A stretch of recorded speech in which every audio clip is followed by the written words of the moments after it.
বড় সুখবর, আজ সংসদে দাঁড়িয়ে পে স্কেল গ্যাজেট বিলম্বের কারণ জানালেন প্রধানমন্ত্রী। ৮ আগস্ট গ্যাজেট প্রকাশ। নবম পে স্কেলের আজকের মহা গুরুত্বপূর্ণ নিউজটি। আপনি একজন সরকারি কর্মচারী হয়ে থাকলে এই চ্যানেলটি এখনই সাবস্ক্রাইব করে ভিডিওটি কন্টিনিউ করুন। নবম পে স্কেলের সকল নিউজ এই চ্যানেলে সবার আগে পাবেন।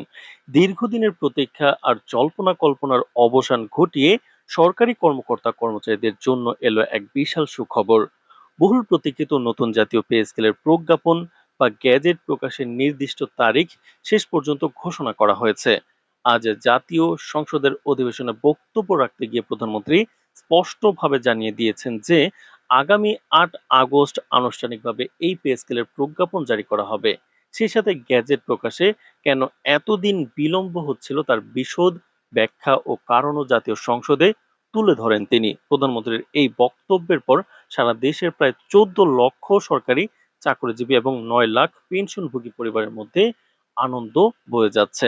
সংসদে প্রশ্নোত্তর পর্বে প্রধানমন্ত্রী বলেন, সরকার শুরু থেকেই সরকারি কর্মচারীদের উপযুক্ত জীবন মান নিশ্চিত করতে এবং মূল্যস্ফীতি মোকাবেলায় একটি যুগান্তকারী বেতন কাঠামো প্রণয়নের বিষয়ে আন্তরিক ছিল। তবে একটি পূর্ণাঙ্গ ও বৈষম্যহীন পে স্কেল তৈরি করতে প্রশাসনিক, আর্থিক ও আইনি কিছু জটিল বিষয় পুঙ্খানুপুঙ্খভাবে যাচাই বাছাই করতে হয়েছে। কেবল মূল বেতন বাড়ানোই সরকারের একমাত্র লক্ষ্য ছিল না, বরং বাড়ি ভাড়া, চিকিৎসা, শিক্ষা ও যাতায়াত ভাতার মতো অন্যান্য সুযোগ সুবিধাগুলোর পুনর্বিন্যাস করা এবং পেনশনভোগীদের সুনির্দিষ্ট সুরক্ষা দেওয়ার কাজটিও একসঙ্গে চূড়ান্ত করতে হয়েছে।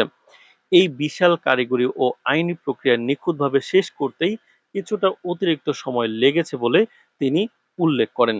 তো দর্শক, এছাড়াও কিন্তু প্রধানমন্ত্রী সংসদে জানান যে অতিরিক্ত বাজেট অর্থায়ন ও এর দীর্ঘমেয়াদী অর্থনৈতিক প্রভাব বিবেচনায় এনে একাধিক উচ্চ পর্যায়ের কমিটি গঠন করা হয়েছিল। সচিব কমিটি এবং অর্থ বিভাগের যৌথ মূল্যায়নে বিভিন্ন ধাপে এই সুবিধা কার্যকরের প্রস্তাব এসেছিল।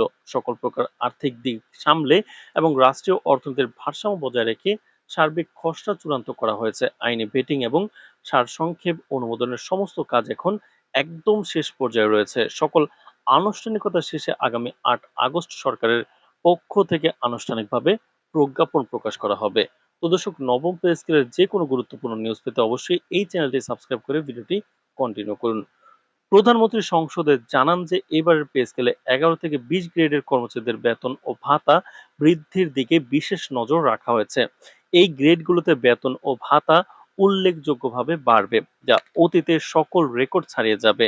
প্রাপ্ত চূড়ান্ত সিদ্ধান্ত অনুযায়ী ১ থেকে ১০ নম্বর গ্রেডের কর্মচারীদের মূল বেতন বৃদ্ধি পাবে ৬০% এবং তাদের বিভিন্ন ভাতা বৃদ্ধি পাবে ২০%। অন্যদিকে বৈষম্য কমিয়ে আনার লক্ষ্যে ১১ থেকে ২০ গ্রেডের কর্মচারীদের মূল বেতন অভাবনীয়ভাবে ১৪০% বৃদ্ধি করার সিদ্ধান্ত নেওয়া হয়েছে। পাশাপাশি তাদের অন্যান্য ভাতাও বাড়ানো হবে ৫০%। শুধু তাই নয়, অবসরপ্রাপ্ত সরকারি চাকরিজীবীদের জন্য রয়েছে এক বিশাল সুখবর। তাদের পেনশন সুবিধা ১ লাফে ১০০% বৃদ্ধি করার প্রস্তাব অনুমোদিত হয়েছে। গ্যাজেট প্রকাশের তারিখ ৮ আগস্ট নির্ধারিত হলেও কর্মকর্তা কর্মচারীদের জন্য বাড়তি আনন্দ নিয়ে এসেছে এর কার্যকর হওয়ার সময়সীমা। তো প্রধানমন্ত্রী নিশ্চিত করেছেন যে প্রোগ্রাম প্রকাশের তারিখ যাই হোক না কেন, নতুন পে স্কেল আর্থিক কার্যকারিতা বা বেতন ভাতা বৃদ্ধির হিসাব ধরা হবে চলতি বছরের ১ জুলাই থেকে ভূতাপেক্ষভাবে।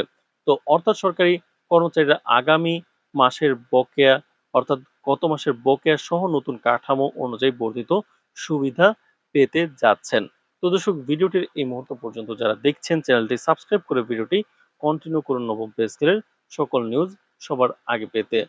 দীর্ঘ ১.৫ দশকেরও বেশি সময় পর এই বড় ধরনের বেতন বৃদ্ধির কর্মচারীদের কর্মস্পৃহা কয়েক গুণ বাড়িয়ে দেবে এবং বলে আশা প্রকাশ করছেন বিশেষজ্ঞরা। প্রধানমন্ত্রীর এই ইতিবাচক স্পষ্ট ঘোষণায় সারা দেশের সরকারি দপ্তরগুলোতে স্বস্তি ফিরবে।